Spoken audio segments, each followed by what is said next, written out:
Hello everybody and welcome back to my channel. Today is a very exciting build. It's a build that I have been thinking about since the creation of this channel, which isn't very long, but it's one that I'm very excited for. Today I'm doing sort of an 1800s, 17th century manor house, but an English one in the countryside. And the inspiration for this was definitely Brindleton Bay as a world. When you load up Brindleton Bay and you hover over its icon, you see all these little manor houses in its little icon, but when you go into the actual world, there is none, which I thought was very strange. So maybe a bit of an oversight on EA's part, but I decided I was going to build one. I built the house out of what I'd like to imagine the traditional brick and stone from the area looked like. So I used that and it worked beautifully. And when it looks a bit overpowering now, but when we put the windows in, it looks absolutely perfect. So I struggled with the layout a bit because I wanted to make it very even, because in this time period, houses were built to bring the most joy, or what they were. I mean, this was a time of great discovery.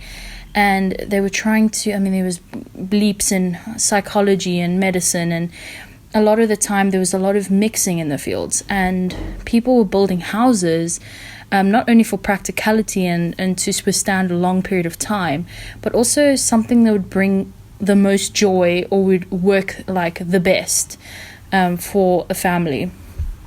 So I was trying to keep that in mind, and the fact that this would have been built, you know, in a time period where architecture, especially in the country, was more focused on withstanding the extreme elements.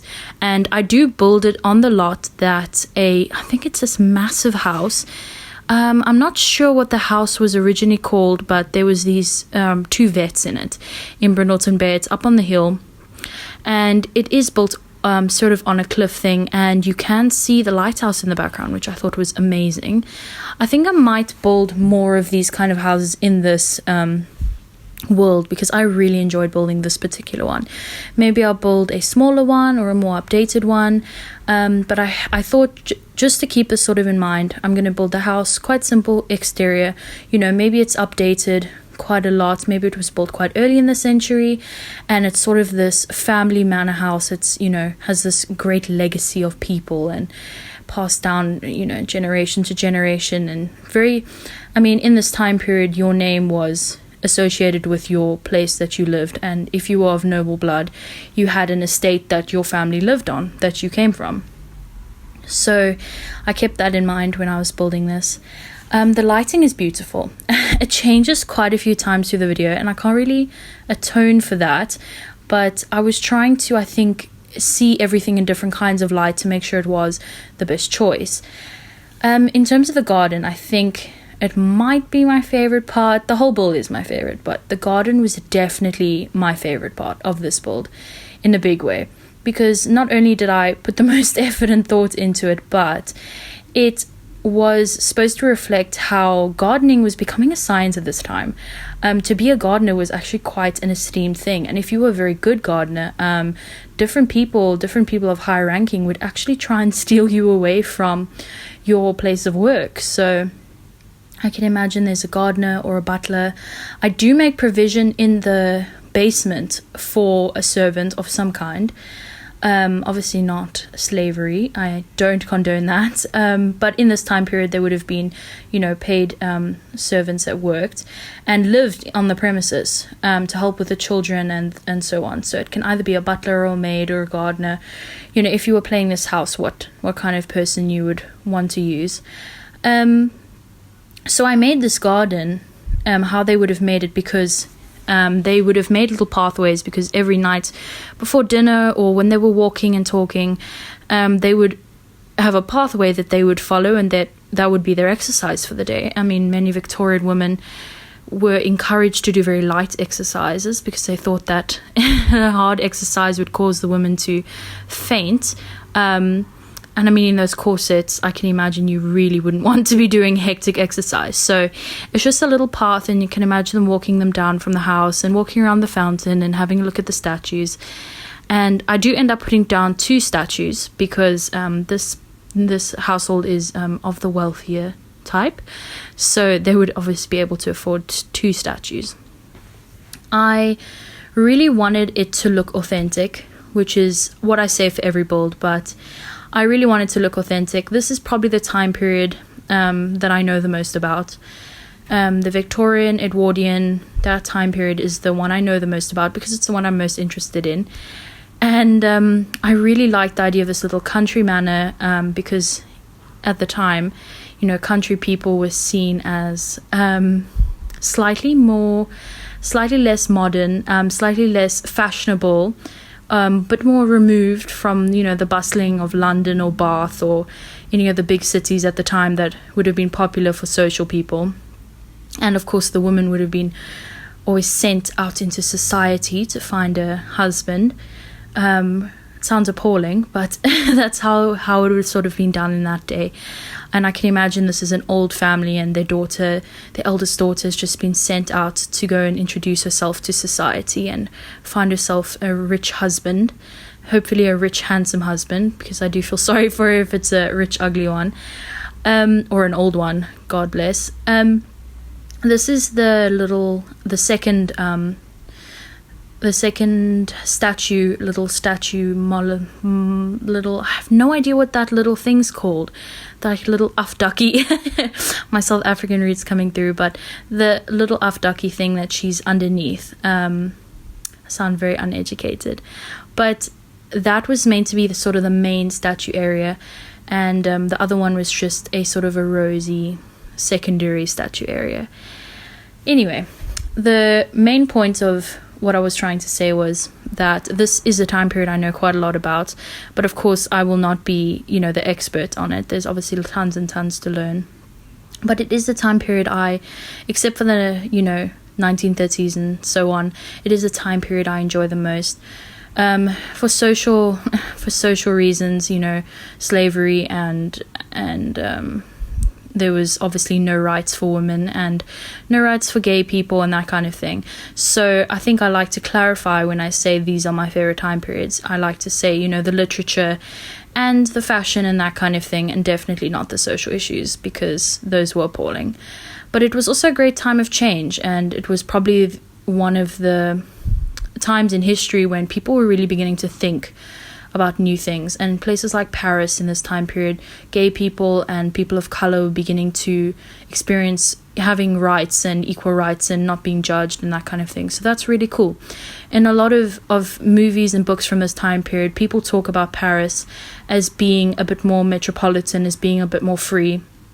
So a lot of gay people would go to live in Paris actually, because that was the only place that they were accepted as being gay. And a prime example of this is in Madame Jack, I think it's called. It's on Showmax, I think.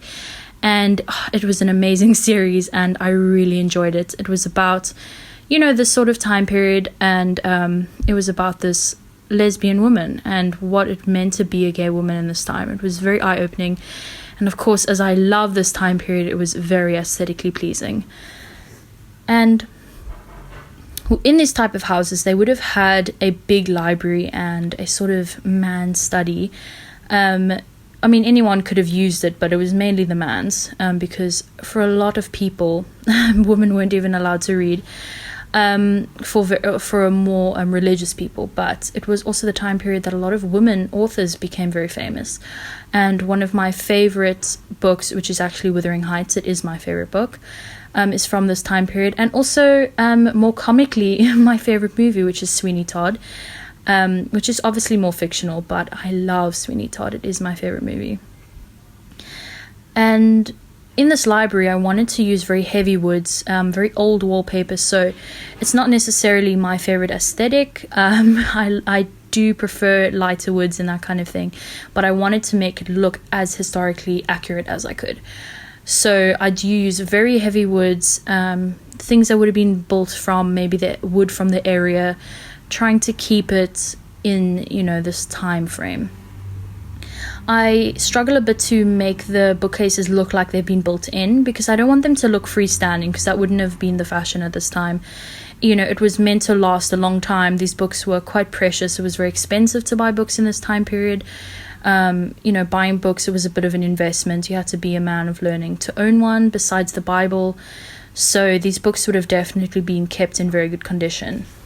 And especially this desk. I really enjoyed this desk because it was very historically accurate, which is a phrase I use a lot in my life. The people I love are sick of me by now because I love watching historical movies, and I always point out when something's not historically accurate. Obviously I don't know everything, but when something's very blatant, don't even get me started. I think it's called Rain, as in REIGN.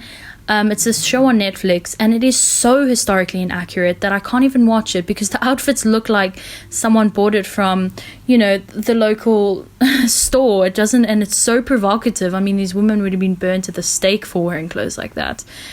So I do enjoy historical fiction, but I do need it to be historically accurate. But that does not extend to what I do really enjoy is a lot of the time when characters are reimagined as characters of people of color and so on. I really do enjoy that because I am historically accurate, but I'm definitely not a racist, and I do enjoy it when people mix it up a little bit, make it a bit spicy.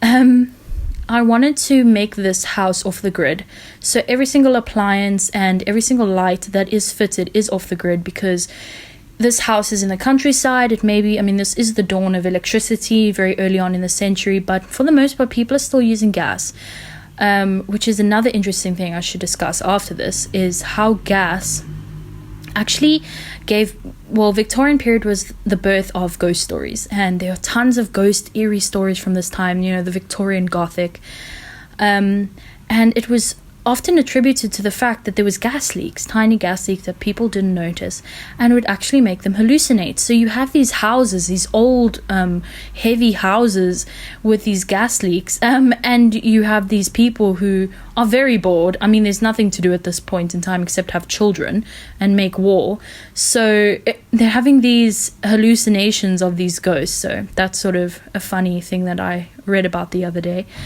And as I was saying, this house definitely would not have had electricity. So every single appliance, as I said, can be used off the grid. And I do eventually add it as a lot type that is off the grid. I definitely delved quite deeply into this one. I really, really enjoyed it. I end up swapping out the light, as you see here, for candles because I wasn't super sure if those lights were going to work off the grid, and I do end up testing them and they don't. So I changed everything for candles. And the lights that I do keep are definitely off-the-grid ones. And as I was putting these in, I was thinking, my goodness, they probably go through so many candles. And that's the thing, when you read novels of this time, they do mention how candles was, something regularly put on the shopping list. It was something that people bought quite often. I can't remember the last time I bought a candle. Just a plain white candle. I just can't remember the last time I did, or if I ever did. But in this time, the candle industry must have been booming because people must have used so many candles. All the artwork I use is CC content.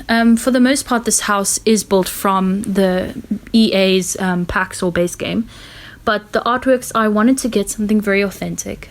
So I used actual artworks from real artists. And bonus points if you can tell me in the comments which artists they're from.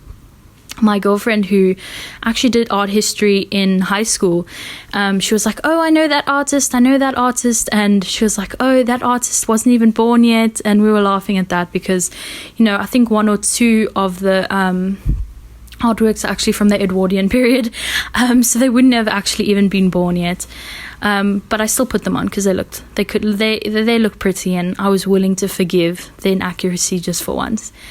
So I made quite a small living room or drawing room, because I thought that in this time period they would have maybe had a bigger dining room because that was more important, and they probably would have kept the living room quite small because they would want to keep it warm with the fireplaces. So this is a big dining table for what I can only imagine is a massive family, because that was the vogue at the time, to have absolutely enormous families, mainly because children died so easily in childbirth. it's a very morbid thing to say, but, you know, the mortality rate of infants and women actually was astonishing. And a horrible thing that I learned when I was studying this period through just my own interest is that women would often wear the things that they wanted to be buried in to give birth, because they, you know, were like, I have a very real possibility of dying while giving birth, which was actually quite a scary thing as a woman to think that way. But going into the kitchen, obviously the kitchen couldn't be very decked out because, you know, in the modern times the kitchen is sort of the heart of the home. But in this period, the kitchen wasn't something that the people of the house would frequent. It was mainly the place that slaves, why do I keep saying slaves? Not slaves, that the people hired help would use. The people of the house very rarely went into the kitchen. So the kitchen floor is stone, and so are the walls, because it obviously is less likely to catch fire. And the oven and everything works off the grid. The actual oven, I put 2 in. There I see, I put 2 in. Because it would have been, you know, in actual fact, it would have been a place, you know, an open fire with a raised platform, but obviously they don't have that in Sims, so I tried to emulate as best as I could. And then I put a little wood burning furnace in the kitchen, because obviously the help would sit in the kitchen and cook and look after everything, so they would at least want to be warm. I found this vampire book, and I really, really liked it. Obviously it has the heart and the bloodberry and things in it, but we can just pretend it's a normal botanical book. So I wanted to create the staircase going down into the basement. So I struggled a bit with that, but I did manage it in the end. And this goes down into the basement, where obviously they would store all the food and the mead and the alcohol. Obviously because fridge weren't invented in this time, so you would have to have cellars. And in Britain, that would have been perfectly fine because the ground was frozen a lot of the year anyway. So they go down into the cellar, and in the cellar is the living quarters. So the living quarters can be extended if you want to, if you do eventually play this house, or if I play this house, I might extend the living quarters, because it at the moment can only accommodate 1 person. So a house of this size would probably use at least 2 people, a cook and a nanny and a butler, so, and even a gardener, but the gardener could maybe live in the village. And I just imagine this family really did care for the people who worked in their household. I can imagine the nanny had looked after all their children, or was still looking after all their children. And, you know, they wanted her to live in good conditions. So I might change that up a bit if I do end up changing this build. I really love that door. It's very Tudory though. It's very earlier than the Victorian period, very heavy door. So I can imagine maybe that was one of the earlier additions to the house that they never quite changed. This end table is actually from a pack. I do end up changing on what's on this end table, but it's from a pack, I can't quite remember. I think it's like the Harry traditional, something like that. But if anyone's interested, just comment below and I'll answer you and tell you where it's from. But here's a great recoloring of things that are already in The Sims. So the actual table is already in The Sims. So if you wanted it, it's already in The Sims. I just used a recolor. So down here, I was trying to... there aren't that many jars and food things in The Sims. I used a lot from dining out. Actually, there was a lot of things from that pack that I used down in the cellar. I made shelves, and I used this big wooden like heavy shelving unit.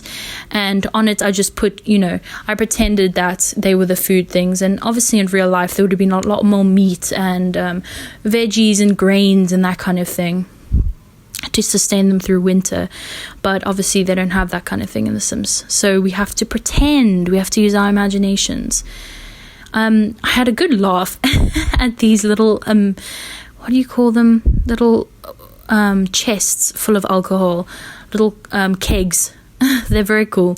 I sized one up. I can imagine that was maybe the everyday wine or the everyday mead, and then a mead is from much earlier century, please excuse me.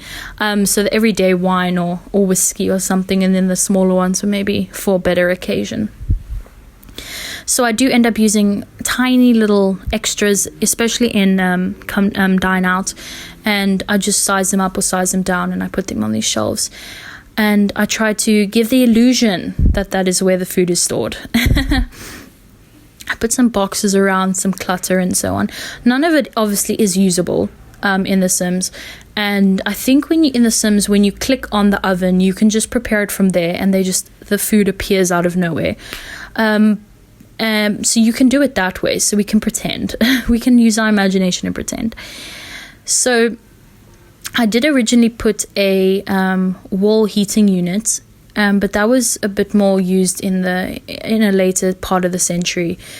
So it definitely wouldn't have been used at this time. So I do end up taking it out and putting in an actual little fire burning stove, which is CC content. It's another one of the CC contents that I do use.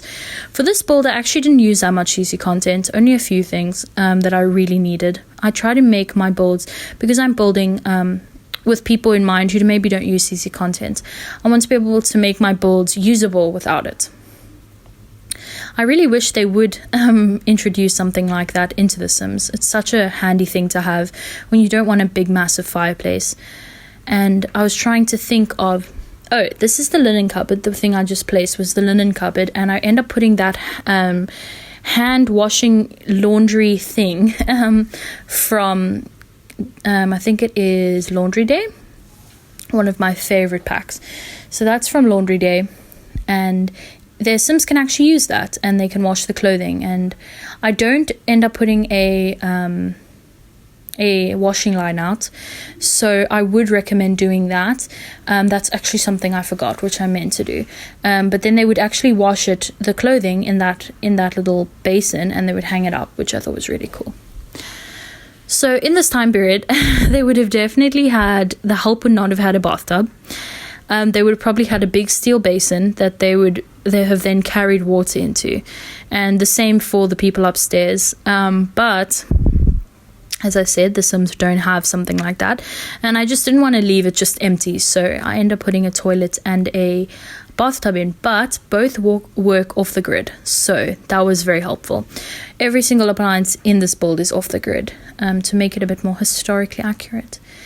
So I do end up changing those little portraits I put above the bed.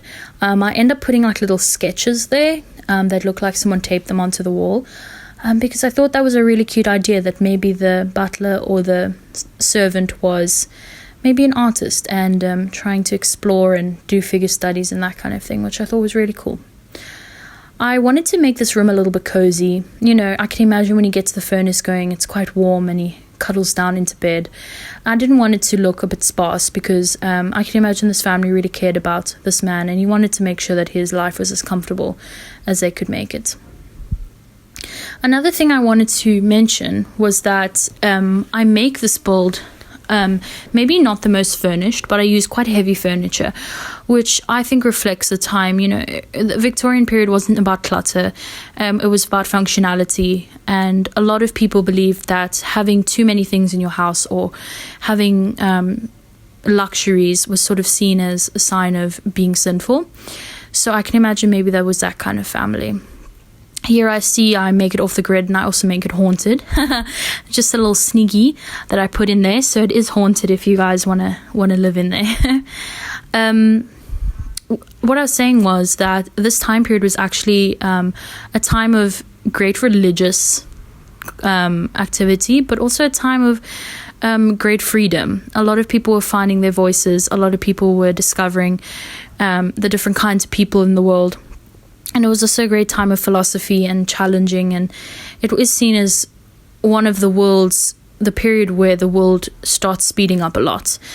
And what I mean by speeding up is thinking was speeding up, and opinions and lifestyles. And there was a lot of people trying to find the best way to live, basically. The upstairs bedroom is interesting. I wanted to include as many bedrooms as possible. As I said, these people will probably have 1 million children. Hopefully all of them survived childbirth, because that's actually quite sad. So I try to make as many as possible. So I end up making one big children's room, And then I make a nursery, which obviously can be used as a second child's bedroom, but I do end up making it a nursery/playroom. I make a big master bedroom, and then next door to it either a guest room or a older child's bedroom, just depending on what there is. I imagine it would maybe be a guest bedroom. I make it a bit sparse because that is what I had in mind. You know, the bedroom is maybe not the most personalized because it doesn't end up actually being anyone's bedroom. It's maybe just a guest room for when family visit and so on. And in this time period, it took you so bloody long to get to this person's house. They probably would want to stay for an extended period of time, which was very common. They would stay for like a fortnight, which was about 4 weeks, about a month. And I was trying to figure out where I was going to put these bathrooms, because I wanted one area to be the nursery, where you had the babies, and one area to be the children's room, and I wanted it to have a bathroom that was feasible for all these people. So there is a half bathroom downstairs, and I do end up making one main bathroom, I think, and then one ensuite master bathroom, I think. I'm not sure. I'll have to see as the build goes on. So this wood paneling, I kept it throughout the house, and I only changed it in certain bedrooms because, wallpaper at this time was very expensive, and if you weren't in the city and you weren't following the different fashions, it wasn't really that important to change your wallpaper. Fast fashion wasn't really a thing yet, and fashions lasted quite a long time. It was more about your houses looking respectable, and having a long family line was seen as something very attractive. So I do end up putting a fireplace at the top because I can imagine, they're trying to warm the house. So they probably try to keep these fireplaces burning quite often. They would have had them in each room, actually, but I do only end up putting it in I do end up putting one in the main bedroom. I remember that. I don't know if I ended up putting one in the children's bedroom, but there is one outside the door, so that would have kept the room quite warm. So this is just me building these two bathrooms. I do end up putting in a main bathroom, that's good, and a ensuite bathroom, which would have, I don't know if it would have been common at this period to have both, because bathroom and the evolution of having a separate room for bathing in was quite unheard of at this point. They used to actually just bring in a big tub into your room in front of the fireplace, and the servants would walk up the stairs with big pots of water and fill it up, and you would just bath in your room in this big tub. And you probably wouldn't even bath yourself. Your servant would bath you, which was quite intimate, but it wouldn't have been the household servant. It would have been your lady's maid if you were from a noble house. And if not, you would just be you and your mum and your 12 brothers and sisters all waiting to have a bath in this bathtub. And the myth that Victorians were very unclean is actually just that, a myth.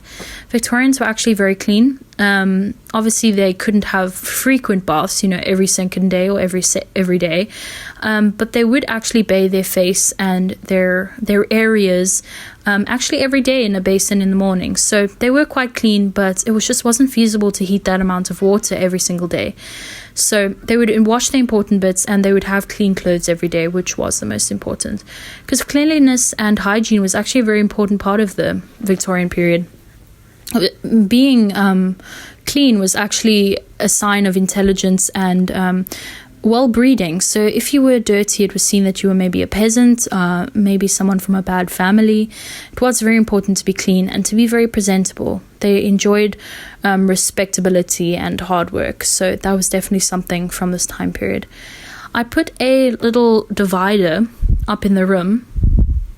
I can just imagine, this woman changing her negligee behind there, and her husband coming back from his 3-year shipping trip from India or something, and being like, oh my god, my wife, I've not seen a woman in how many years.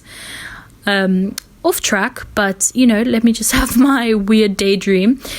The 4-poster bed is a bit much. I couldn't really find something with a plain canopy that didn't look like straight out of a vampire movie, but this is sort of the best I could do considering the circumstances and not trying to use too much CC. So I do use the ones from the Magic Pack. I forget what it's called. And this is sort of the guest bedroom or the ladies' bedroom, the daughters or something. The daughter that's maybe gone into society with the aunt to find a husband in Bath, and is in a love triangle with a woman and a man. I mean, we stand bisexuality on this channel. So with the I'm trying to think of it now. Paintings. With the paintings, I do end up putting this really somber one from the Sims pack in the corridor, and the descriptions actually send me, I cannot believe the Sims get away with shit like this. And it was saying like this was when they were happy before the woman let her figure go and the man started canoodling with the maid, and I was like, oh my goodness, these people are planning the storyline for me. I don't even need to plan the storyline. This bloody portrait has already done it for me. But I thought it was quite cute putting the storyline in already. I think I see it here. I end up putting a Monet-ish looking painting, and he definitely would have not been painting in this time period, but it looks so pretty, and it is the children's bedroom, and I wanted something light and pretty in the children's bedroom. So I do end up putting 2 beds down. I can imagine maybe they're twins, and this is their bedroom. Maybe a twin boy and a twin girl. And the little candlestick, every time I placed that candlestick, all that I could see in my mind was the Victorian ghost story with the woman with the sputtering candles going down the dark alleyway, and, you know, the woman in white as a ghost. And I just love the Victorian period. People were off their minds on opium and gas, and it was just a great time to be alive, honestly. So this is the nursery, and I'm getting to near the end of my build now. But this is the nursery. It doesn't have too much in it because the Sims 4 don't have like old looking toys. They have quite new looking toys. I couldn't put that many down, but I do end up trying to put as many as I can. I was contemplating putting that board game down because they did have board games, but there's this really cool dollhouse, which actually was very common in this time period, and a little chest which I can imagine had the rest of the toys in it. So this would have just been the room that the kids came to play in, the violin in the corner and so on. And those possessed looking toys, I would not want to go anywhere near them as a child, but maybe in the Victorian period those looked attractive. And a little side thing full of picture books and so on. And I put an armchair in as well. Maybe the nanny reads to them there, or the people come and watch their children. I can imagine this family is quite warm, so they probably really love each other, and they like to watch their children and be involved in their lives, which a lot of people in this time didn't really do. Being involved in your child's life was definitely not a necessity. Children were sort of seen but not heard at this time period. Unless you were a boy, you didn't really have a hope of being in your father's good graces. But thank you so much for watching, and I hope you really enjoyed this video. I really enjoyed making it, and I'll see you in the next one. Thanks, guys.